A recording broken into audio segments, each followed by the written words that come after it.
Hi everybody and welcome to another quick video on the Nikon camera. When I say the Nikon camera, I mean the Nikon D500.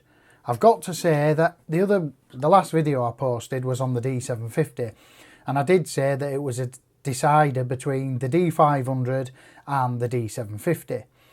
Anyway, I ended up going ahead with the D750 because I really wanted a full frame.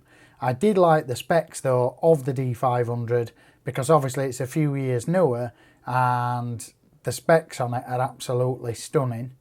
I will tell you, I've been out with it today. The videos are going to come up. I've been out with it today.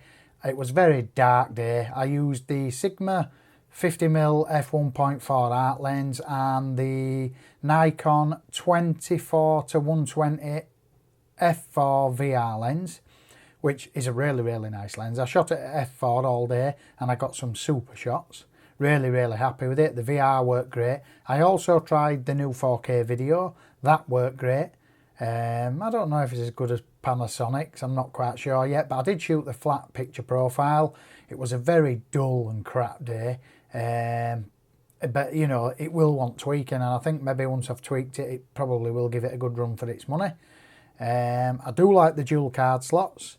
I know you probably think I'm crazy because I've been out and bought APC sized.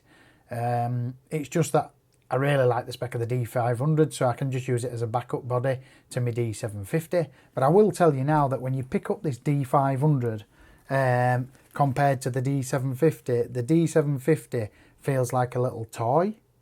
Compared to this feels like if you pick this camera up and you pick the D750 up and you didn't know much about Nikon cameras and which were which, you'd definitely say that this camera was the pro body and the D750 was the semi-pro or the amateur or whatever you want to call it. This camera is absolutely fantastic. It feels more like a D810. And I will tell you, I went out today and I was shooting birds with it, and the autofocus is absolutely stunning. It really does. I will do video tutorials and stuff like that on how to use it, but it is absolutely stunning. I went out today and some of the bird shots that I got, especially with the 24-120, could have done with a 200mm on really, if not 300. But the shots that I got from that lens was absolutely stunning. It's got dual card slots on. It's got really good ISO performance. I wouldn't say it's better than the D750, but it's not a million mile away. It's pretty good, like. Definitely one of the best APS-C sized sensors cameras I've ever used, period. In fact, it really just feels as good as a full frame. It's absolutely stunning in your hand. Fantastic. Loads of nice features. Good ISO performance. Dual memory card slots. Yes, one is an SD and one is an XQD. Yeah, you can moan about it, but to be fair, you know, it is what it is. Just crack on and just get an XQD card or whatever like that.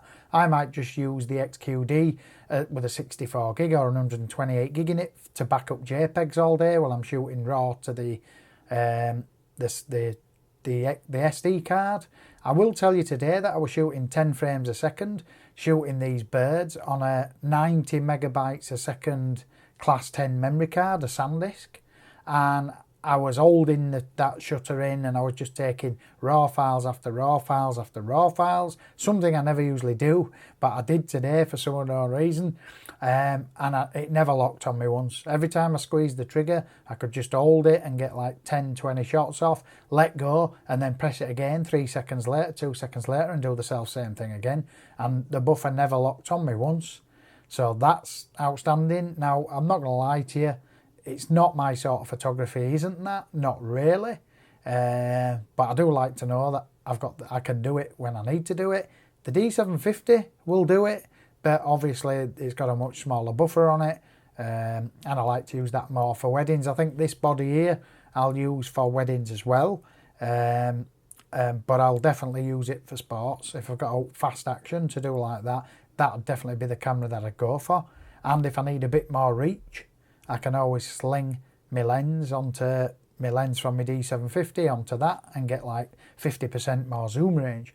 But anyway, I'm going to have to get off now because I'm pretty busy. But I will see you over the next coming weeks with videos obviously coming on the D750 and obviously now the D500 also. Thanks for watching. Please comment and subscribe, and I'd like it if you just give us a thumbs up. Thanks a lot. See you after.